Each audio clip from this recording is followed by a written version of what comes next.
Tube Tamil cinema news. கன்னித்தீவும் கோச்சடையானும். கன்னித்தீவையே பின்னிக்கு தள்ளிவிடும் போலிருக்கிறது கோச்சடையான். ஒவ்வொரு முறை பாடல்கள் வெளியீட்டு தேதியை அறிவிப்பதும் பிறகு மாற்றி வைப்பதுமாக மெகா கண்ணாமூச்சி ஆடிக்கொண்டிருக்கிறார் சௌந்தர்யா.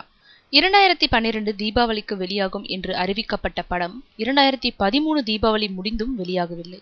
இதற்குள் பல ரிலீஸ் தேதிகள் அறிவித்துவிட்டனர். கடைசியாக டிசம்பர் 12 ரஜினியின் பிறந்த நாளின் போது படத்தின் பாடல்களை வெளியிடுவதாகவும் ஜனவரி 10 படம் வெளியாகும் என்றும் அவர்களாகவே தெரிவித்தனர்.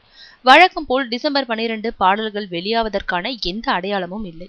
ஜனவரி 10 ரிலீஸ் தேதியும் தள்ளி வைக்கப்பட்டிருக்கிறதாம். ஒவ்வொரு முறை அறிவிப்பை செயல்படுத்த முடியாத போதும் இது இந்தியாவுக்கு முற்றிலும் புதிய தொழில்நுட்பம், பிரம்மாண்டமாக தயாராகும் படம், அதற்குரிய நேரம் கண்டிப்பாக தேவை என்று சொல்லியே மழிப்பு வருகின்றனர். ஒருமுறை ரிலீஸ் தேதி தள்ளி போனால் சரி, அவர்களால் எவ்வளவு நாள்கள் ஆகும் என்று கணிக்க முடியவில்லை என எடுத்துக்கொள்ளலாம். ஒவ்வொரு முறையும் இதே பல்லவியை சொல்லும் போது உண்மையில் இந்த தொழில்நுட்பம் தெரிந்து எடுக்கிறார்களா இல்லை பல கோடி முதலீட்டில் படிக்கிறார்களா என்ற சந்தேகம் யாருக்கும் வரும். பெர்ஃபார்மன்ஸ் கேப்சரில் எடுக்கப்படும் கோச்சடையான் எதிர்பார்த்த அளவுக்கு வரவில்லை. படத்தை வெளியிடுவதென்றால் மேலும் பல கோடிகள் தேவைப்படும். பைனான்சியர்கள் ரஜினி பொறுப்பேற்றால் மட்டுமே பணத்தை தர முடியும் என்று கரார் செய்கிறார்கள். கோச்சடையான் தாமதமாக இதுவே காரணம் என்றும் ஒரு சாரார் சொல்கிறார்கள்.